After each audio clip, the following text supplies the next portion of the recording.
We dive into key storylines, key matchups, key players, and more for the Baltimore Ravens Week 4 matchup with the Buffalo Bills with a very special guest coming up next here on Locked On Ravens. You are Locked On Ravens, your daily Baltimore Ravens podcast, part of the Locked On Podcast Network, your team every day.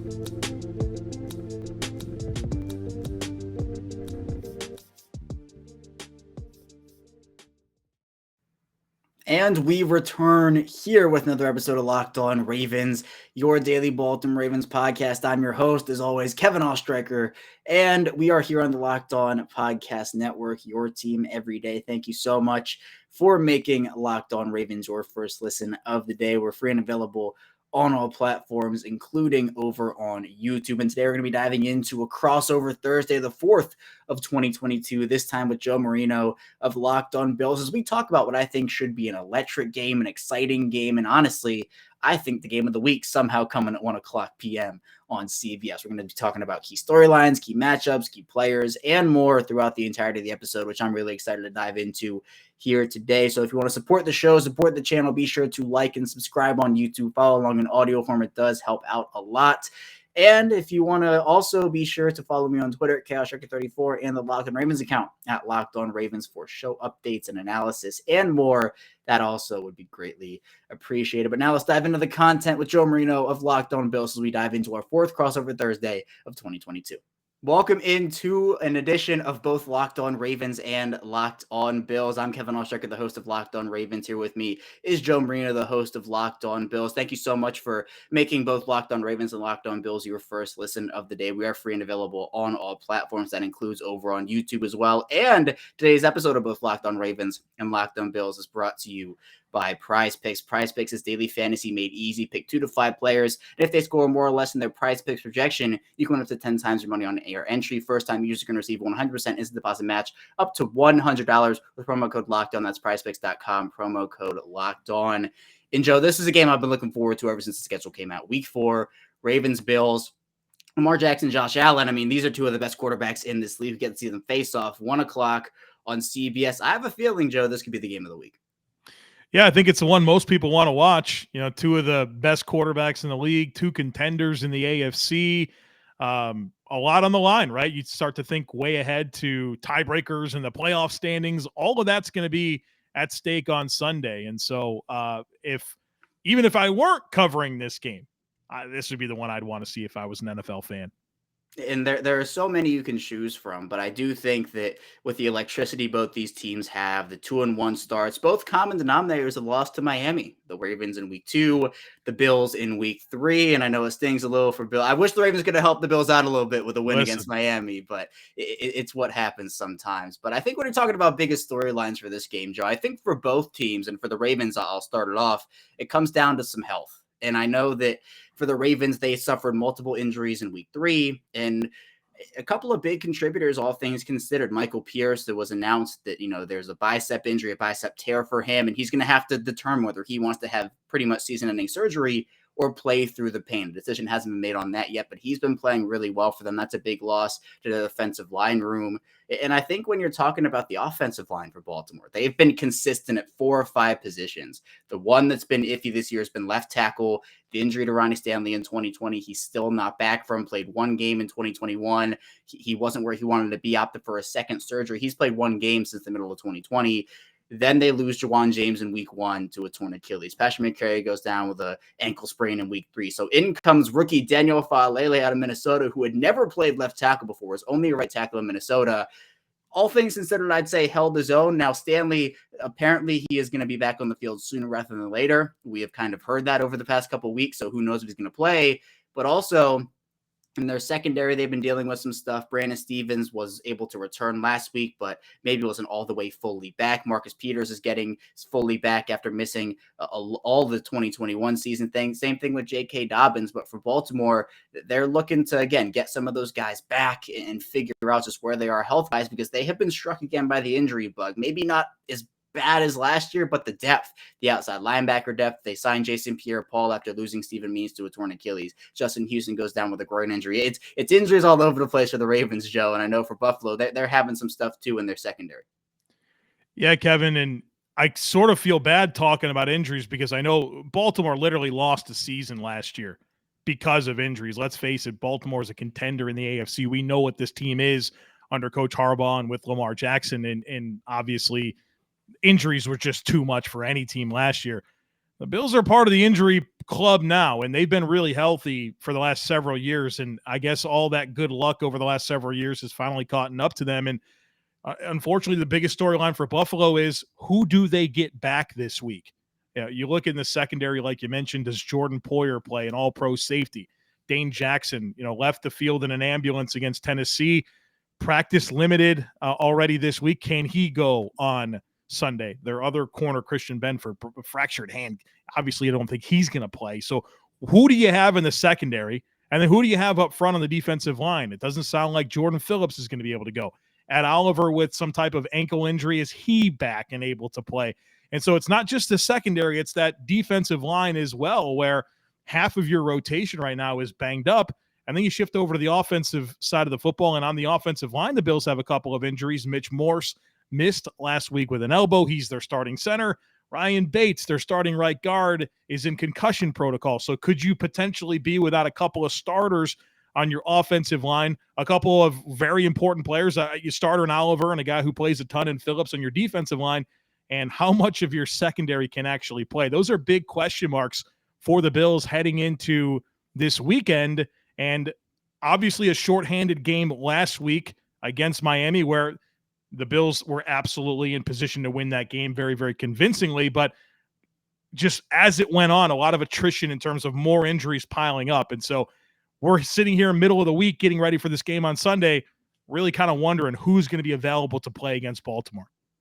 And it can have an impact, obviously, on the field because you have two teams that have, I think, built their rosters very well. A hole here and there when fully healthy, but you can't pick every single thing to look at, especially when you have guys on huge contracts like both Buffalo and Baltimore do. But I think, Joe, when looking on the field for the Ravens, a big part of some of their early season struggles have been on the defensive side of the ball.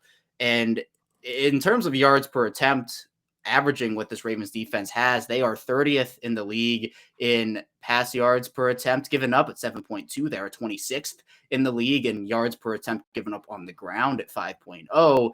So while they've been a great turnover defense this year, they're already halfway to their 2021 total through 3 games. They're 2/3 of their 2021 interception total through 3 games. Adding Marcus Williams has been a godsend to the secondary. He's a single high guy, can roam around the field. He's been amazing for them. But we've seen the Ravens get gashed on the ground, which is pretty uncharacteristic. While Baltimore's secondary was bottom 5 in plenty of categories last year because of the injuries they went through, the run defense was a top unit. This year, the secondary is struggling a little bit. The run defense is struggling a little bit, and that has turned into some gashing plays where teams are able to. I mean, Devontae Parker averaged over 30 yards a catch last week. It was rough for the Ravens, and big plays have been an issue for them, miscommunications. Now, I think the timely turnovers have been kind of that saving grace for them. But against a team with Josh Allen and Stephon Diggs and the firepower this Bills offense has, you can't allow those miscues because we saw against the high-powered offense in Miami, Tyreek Hill, Jalen Waddle, you give up big plays to those guys. One play can change a game, and Baltimore had about 3 or 4 of them in week 2. Against Buffalo, it can be the same thing, especially with that talent. Kevin, if I were to take an on-field storyline for the Bills, and it's nice to kind of focus back on that angle, I would say it is this Bills rushing offense, and what type of life can they show? You mentioned some of the issues that the Ravens have had. I think they're giving up 5 yards a carry this year so far. That's against the Dolphins, Jets, and Patriots. So those aren't necessarily teams that you look at and say, great running backs, great situation to run the football. Well, the Bills are a lot like the Ravens so far this year in that Lamar Jackson is accounting for so much of that Baltimore offense, just like Josh Allen's accounting for, I think, 83% of the Bills' offensive yards. And we know that has to change, right? We could both acknowledge that. And for the Bills, can that start to shift this week? A lot of new pieces on the offensive line, new offensive line coach, and Aaron Kromer. There's a lot of hope for what this run scheme could look like, but so far, it really hasn't come together. They haven't been able to be consistent with their run blocking. none of the running backs have gotten going at all. And so I think it's going to be interesting, especially if we get some weather for this game. I don't know what type of rain could be in the forecast with the kind of the hurricane coming through and what implications there's going to be on Baltimore. But this could come down to needing to run the football against Baltimore. And if the Bills are going to have success on Sunday, and that's going to be part of the recipe, it's got to come to life. Yeah, and it is so interesting. You mentioned Josh Allen, 83%. Lamar Jackson for Baltimore, 86% of the offense. So you have two guys who are quite literally the offenses, the Ravens run game. We know how dominant it was in 2019, the back half of the 2020 season, but they are missing guys like a fully healthy J.K. Dobbins, Gus Edwards, Ronnie Stanley. And so they bring in veterans. Last year, it was the Latavius Murrays of the world, the Le'Veon Bells, Devonta Freeman. That's an all-pro team in like 2015, but it was 2021. This year, it's Mike Davis and Kenyon Drake. I mean, in week 2, Mike Davis had 5 carries for 4 yards. Mark Andrews out yards per carried him as a tight end. So it's been Lamar Jackson is the run game. Lamar Jackson is the pass game. And against the Buffalo defense that despite all the injuries in the secondary, their front 7 is extremely good. Von Miller coming off the edge. You have to figure out how you're going to stop him if Ronnie Stanley isn't able to go. And if it's Falele, again, his first career start, it would be at left tackle. He's been working there. It's going to be interesting to see how the Ravens offense can go up against that Buffalo defense because they've proven that they have the talent. They've gone out there and they've had some really, really good performances so far this season. But coming up here on this edition of both Locked On Ravens and Locked On Bills, talk about key matchups that can win the game for each team. So be sure to stay tuned. We still have a ton to talk about here on the shows. BetOnline.net is your number one source for football betting information this season. You can find all the latest player developments, team matchups, news, podcasts, and in-depth articles and analysis on every game you can find. And as always, BetOnline remains your continued source for all your sports wagering information with live betting and up-to-the-minute scores for every sport out there. It's the fastest and easiest way to check in on all your favorite games and events, including MLB, MMA, boxing, and golf. So head to betonline.net or use your mobile device to learn more. It's BetOnline, and it's where the game starts.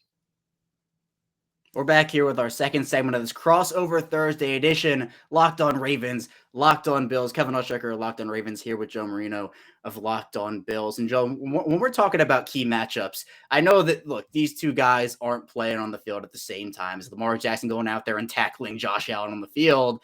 But one of these guys is going to have to outplay the other if their team wants to win the game. And something I love about this rivalry, if you can call it that, it's not really a rivalry between those two. Those two have a lot of love for each other. They both supported each other in the media, on the field, off the field. We've seen it throughout the week, this week so far. Josh Allen saying Lamar Jackson should be the highest paid player in the league. Lamar Jackson saying he appreciates it. And, he's talked about Josh Allen in a very high light before. We see the two guys in the divisional round in 2021 before the game talking and chatting it up. These two guys have a ton of respect for each other. I have a ton of respect for both guys too. But I think when you're talking about defenses that, injury-wise, where are they going to be at when we're talking after Sunday at 1 p.m., both of them have been the respective offenses for their teams. Both of them have weapons. Josh Allen, number one guy, Stephon Diggs, Lamar Jackson with Mark Andrews, two very talented players. Both those guys are going to have to put the teams on their back, and hopefully some other guys can step up. Obviously, it can't be all Josh Allen or all Lamar Jackson, but those two, when you're talking about why did one team win or why did one team lose, I think it might come down to Lamar Jackson and Josh Allen.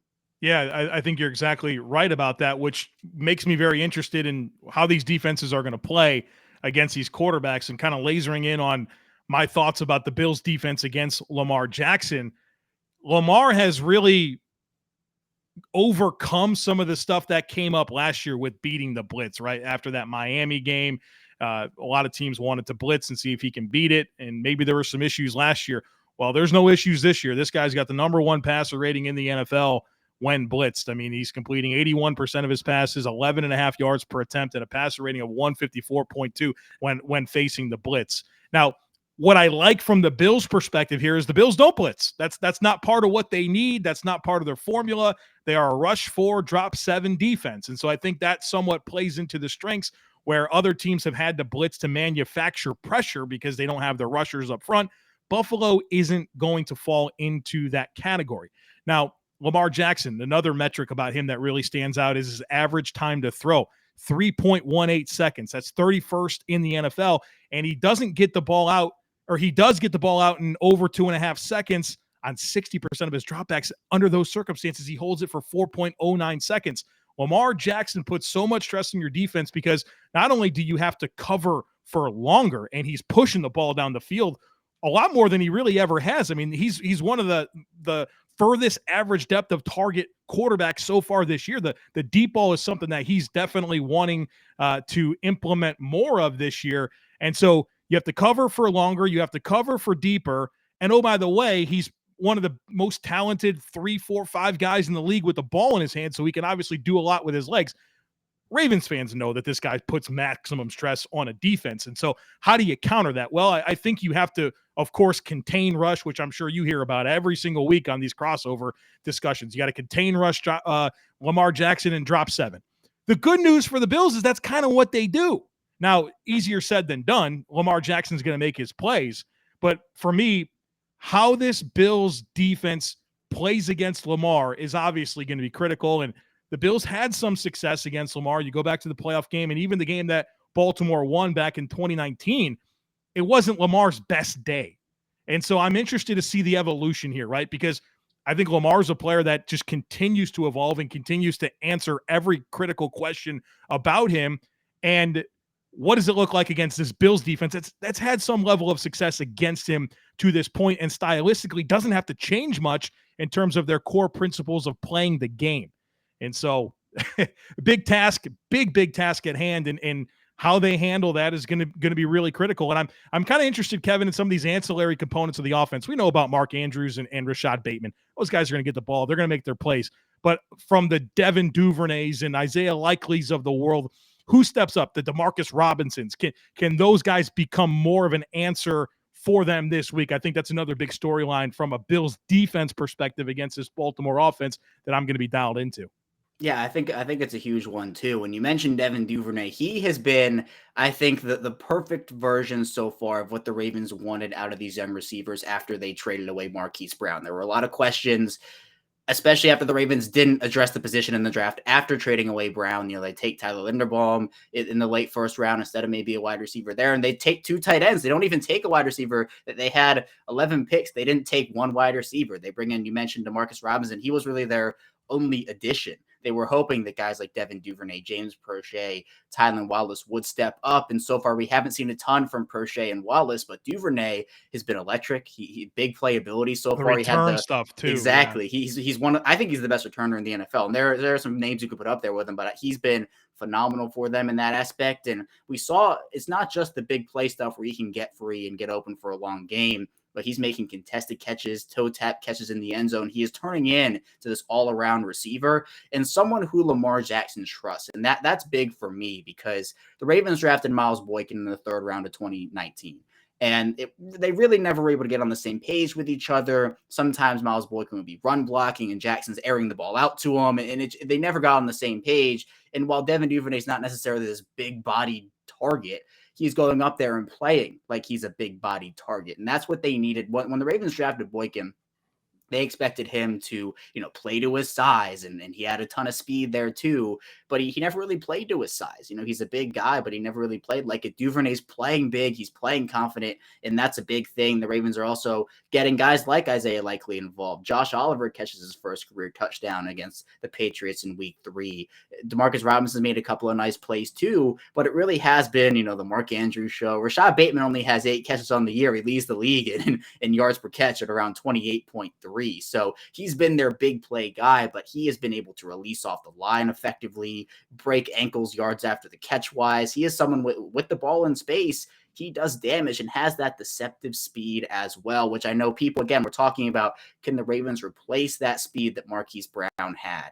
And can they have that big playability? Who's going to step up? So far, it has been Bateman. It has been Duvernay. And for Andrews, again, we all know what he can do. He's playing like the best tight end in the league again this year after doing it in 2021. So I've been really, really impressed. But Joe, you stole my question because I was going to ask you, we know about Stephon Diggs, right?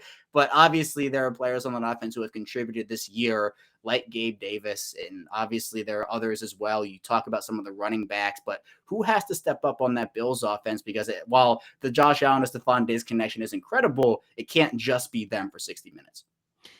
Yeah, and I would agree with you. And you got Marlon Humphrey on that defense. You got Marcus Peters on that defense. I think you want to look at the guy that those players aren't covering, right? That's going to be probably your best matchup in Baltimore. Probably going to be playing some young players, whether that's Demarion Williams or Jalen Armour Davis or Brandon, whoever, right? Like whoever that other guy's going to be on Sunday.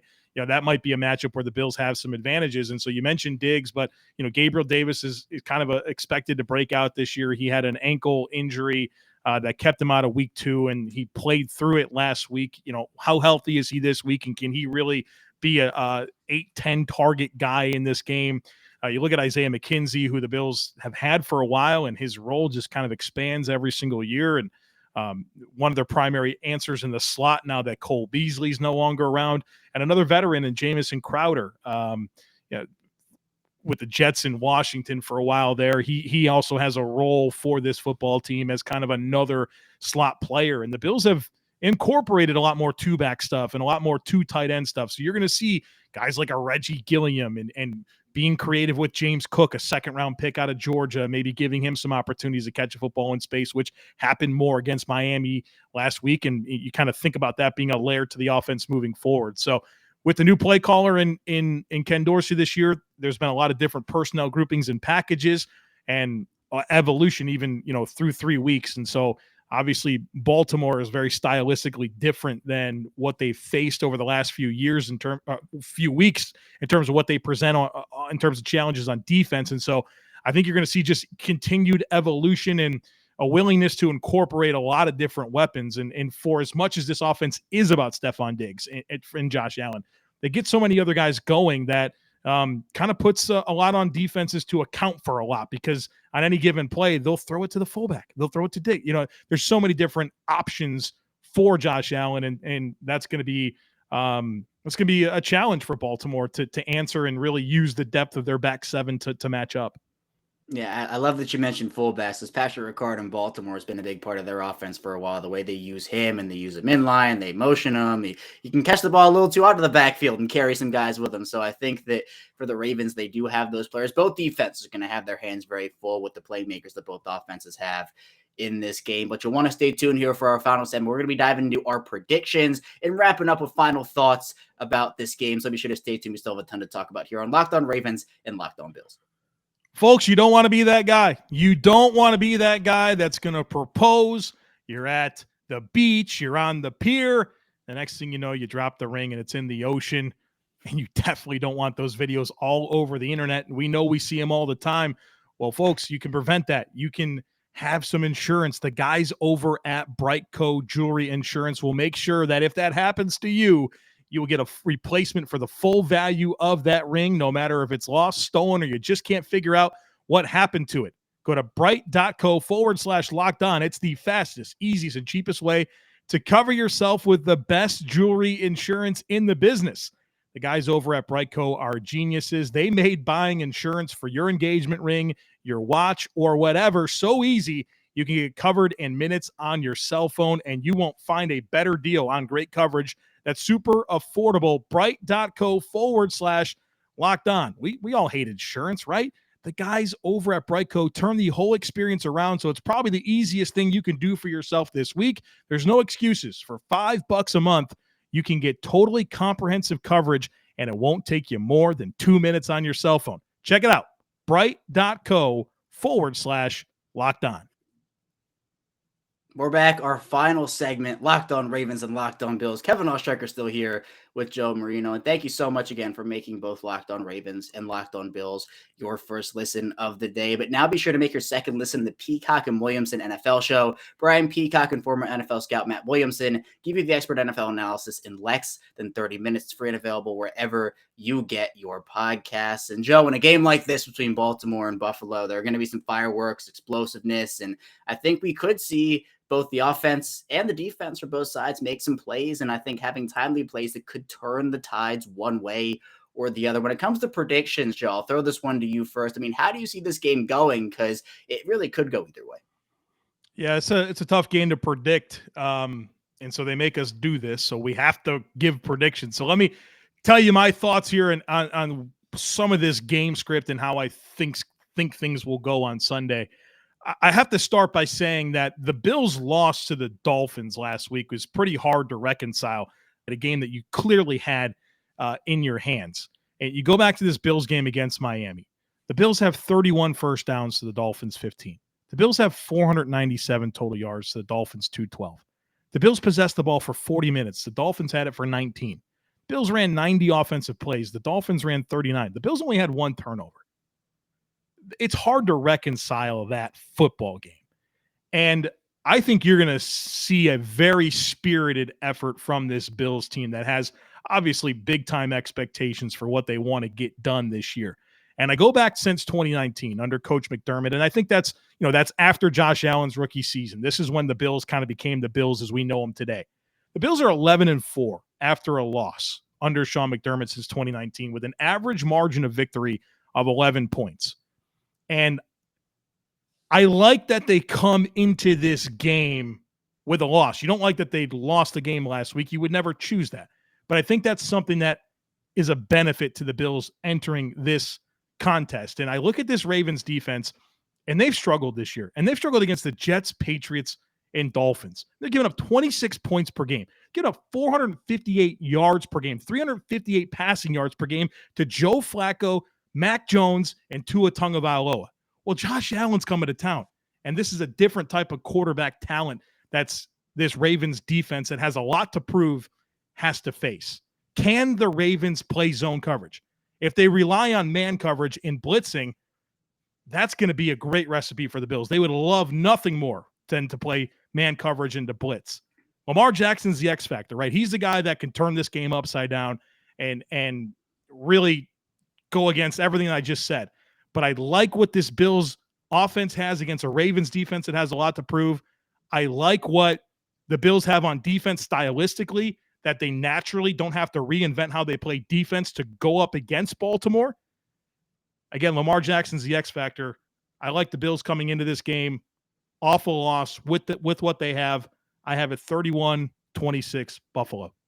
Yeah, I mean, I think for Baltimore, if they're going to have a chance to win this game, it's going to have to be about, one, the adjustments they can make throughout the game if things aren't going well. I think that we've seen some good and some bad in that from both the offense and defense. I think offensively, I've been actually kind of impressed with Greg Roman and his adjustments so far. I think that a lot of people coming in the year and honestly dating back a while now, Greg Roman's been one of the hottest topics in Baltimore about should he be the offensive coordinator? Is he good enough to lead an offense with Lamar Jackson?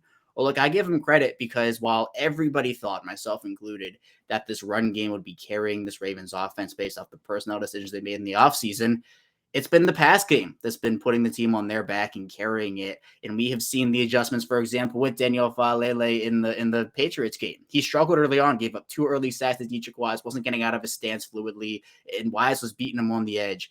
We saw adjustments by Roman to get him help. We saw adjustments throughout the game there. But then on the opposite side of things, you see some issues with Mike McDonald's defense early, where against the Patriots, a drive that really should have ended in no points for the Patriots, they have 43 yards. They go 43 yards in 30 seconds to get a field goal at the end of the half. They're getting gashed a little bit. And you're right, a team with Josh Allen, Stephon Diggs, it's not a team with, Mac Jones or with Tua or with even the Joe Flacco, who is still elite in Baltimore, by the way. But I do think that what you're looking at here is they're going to have to take advantage of a Bills secondary that, again, we don't know, right? We're talking here on Crossover Thursday, Joe. We don't know who's going to be available for Baltimore or Buffalo when it comes to Sunday at 1 p.m. So if Buffalo can get some guys back, that's a good omen for them. I still think this is going to be a very high-scoring game, and I agree in the fact that I do think Lamar Jackson is the X factor. And what we have seen from him so far, I personally think he has put himself at the forefront of an MVP conversation that includes Josh Allen and includes Jalen Hurts and Patrick Mahomes and some of those players. And if he can play like an MVP once again on Sunday, that could be the turning point for them. Usually in a close game, I do pick the Ravens because of the Justin Tucker effect, and that's where I go. But I'm going to pick the Bills in this one. I think it's a 34-30 Buffalo win in a game that don't get me wrong, I think Baltimore, there are plenty of avenues for them to win this game. But I think the Bills, and you talked about it, are 1 week ahead of where the Ravens were last week. So what I mean by that is the Ravens had that loss to Miami, kind of the what the heck just happened here? How did this happen? And they came out against New England. And again, I think they were motivated. They had that. Not that they're not going to be motivated for this game, but the Dolphins beat the Bills in week 3. And so it's like the Ravens had the week 2 to week 3 motivation. The Bills had that week 3 to week 4 motivation. I think Baltimore will get up for this game. I think they usually do against Buffalo, but I think the Bills do end up taking this one 34-30. Joe, do you have any final thoughts on this game? Any other X factors you have? Maybe one underrated player on the Bills Ravens fans should look out for? Well, I think we see it similar. I will say that I didn't know that we would. And we know that the talent that Baltimore has on defense is good enough, right? Like, I know that those guys haven't played together this year. It's about getting guys back in that secondary, and they're certainly capable of playing so much better, right? And they've got players up front. They got speed on the second level. It just hasn't come together yet. It's going to happen at some point this year. Is it going to be week 4 against the Bills and this offense and all the points and yards that they're able to produce? You know, I know that doesn't quite answer your question, but as I kind of lean into the Baltimore side and I try to find that script there's no script we have to talk about with Lamar Jackson and the offense. They're fully capable of scoring and scoring at will. It's, can the defense come together, right? And so far they just leave a lot of questions. And it's, again, some point it will. I think they're going to win the North. You know, this might be a playoff rematch at some point. But early on, I just haven't seen it yet from the Ravens defense, and it doesn't sound like you have either.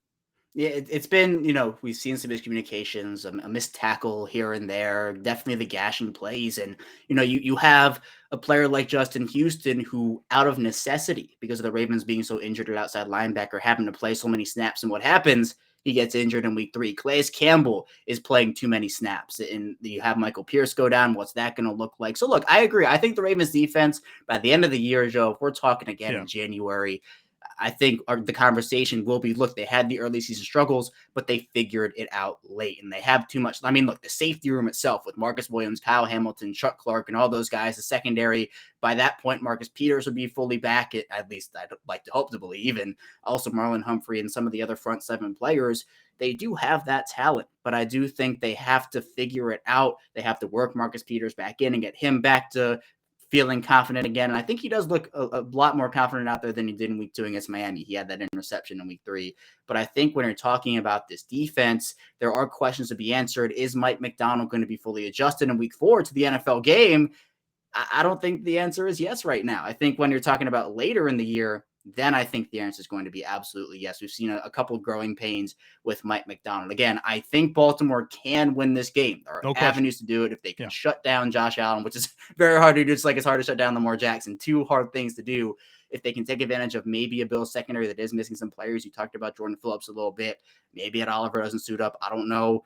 I think at the end of the day, though, Buffalo will win this game. And I think, it will be the game of the week here, and I'm looking forward to it, absolutely. But that's all we have here today on this crossover Thursday between Locked On Ravens and Locked On Bills. Joe, I really appreciate you hopping on here and talking with me. And I think, again, anytime we can see Lamar Jackson and Josh Allen battle, it's always a pleasure.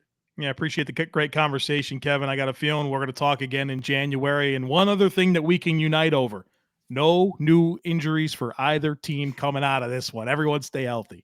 A big thanks to Joe for hopping on, talking Ravens and Bills with me. Again, this is going to be, I think, the game of the week. It's such an enticing matchup for so many different reasons, but it will come down to which defense can stop which quarterback. Is it going to be Buffalo against Lamar Jackson, the Ravens against Josh Allen?